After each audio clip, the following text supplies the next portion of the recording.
What's up, guys? Private Eye Russ here. You can reach me at russ@privateeruss.com. Hit me up in the DMs and on X. I'm there all the time. And again, apologies for the lack of content. I've finally gotten a handle on my schedule more and more. I know a lot of you don't know, but my I had an assistant, a longtime assistant, that helped me. Like, she made life easier. Any of you who've ever had an assistant understand um, the impact a really good assistant can have. She passed away. I still haven't replaced her yet. Um, I've talked to a couple other people, and I've gotten some referrals from some really good people. So we'll see. But anyway, what not to do or how to behave if you suspect cheating from your long-term relationship partner, your spouse, your significant other, girlfriend, whatever else it is. All right.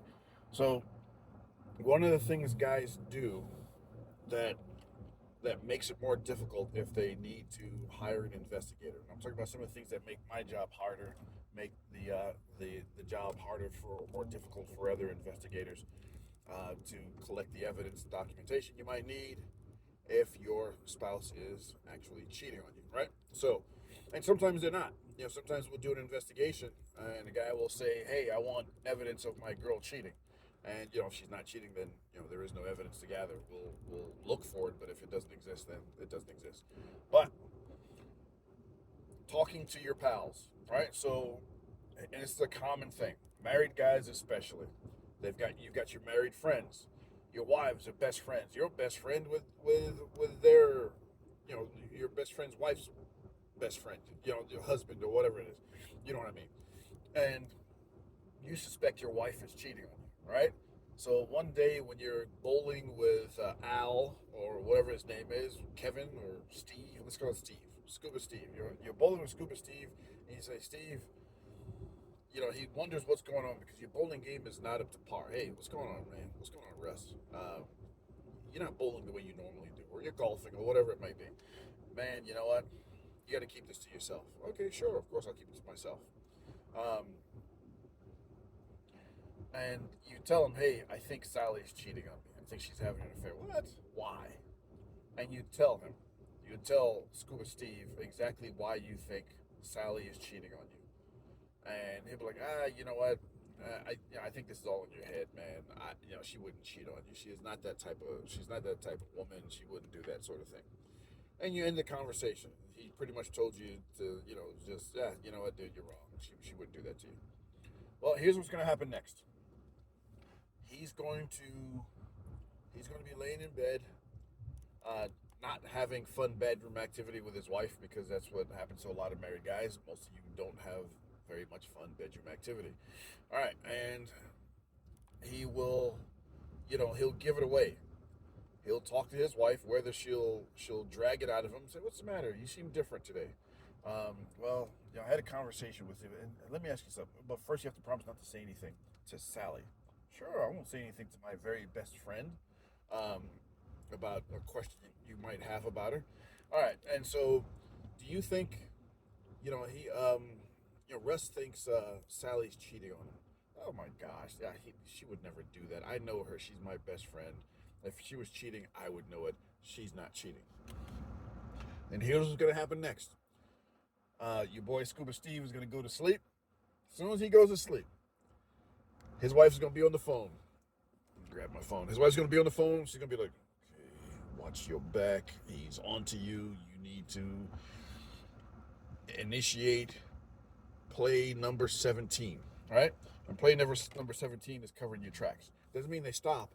What they do is they're going to engage countermeasures to make sure that whatever it is they're doing, and we talked about this already about confronting them and the evidence and all the rest of that stuff, and they're going to cover their tracks.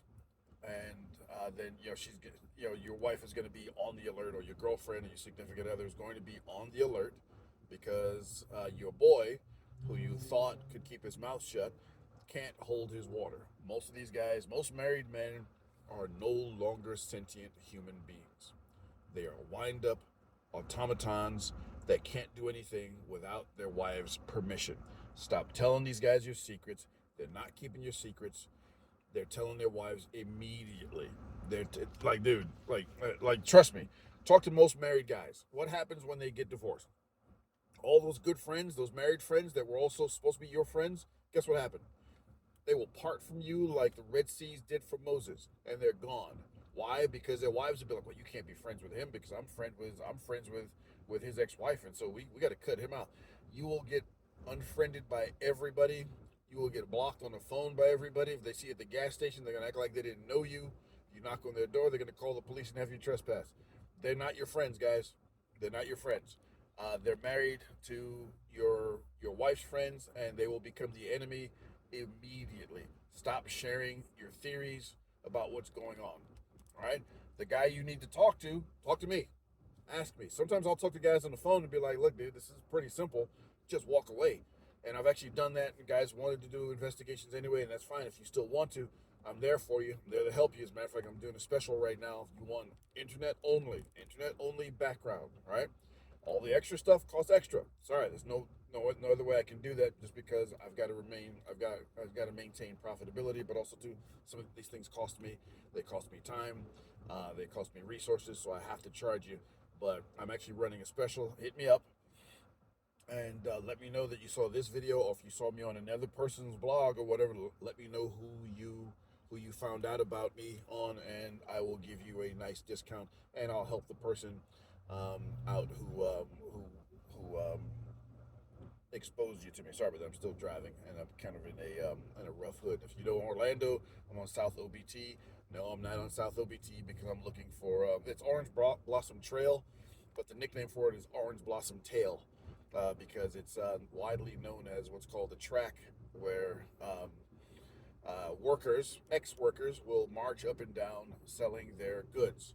I gotta say though, if you are willing to pay for some of the goods that I've seen walking up and down this street, you got a serious problem. And I don't think bleach will get whatever you're gonna pick up off of you. So whatever, to each his own.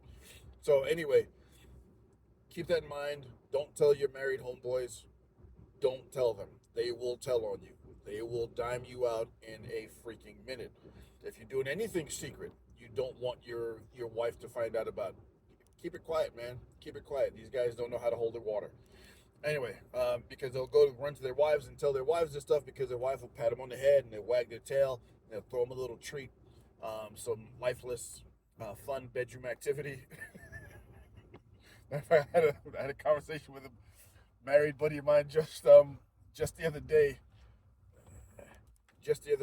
and like, dude, I feel bad for some of you married cats, man. Some of you guys are doing okay. A lot of you are not doing okay. Anyway, it's your boy Russ. Hit me up on X, on the DMs. Hit me up at russ@privateeyeruss.com, and I'll be shooting more of these videos to help you guys out. Bye.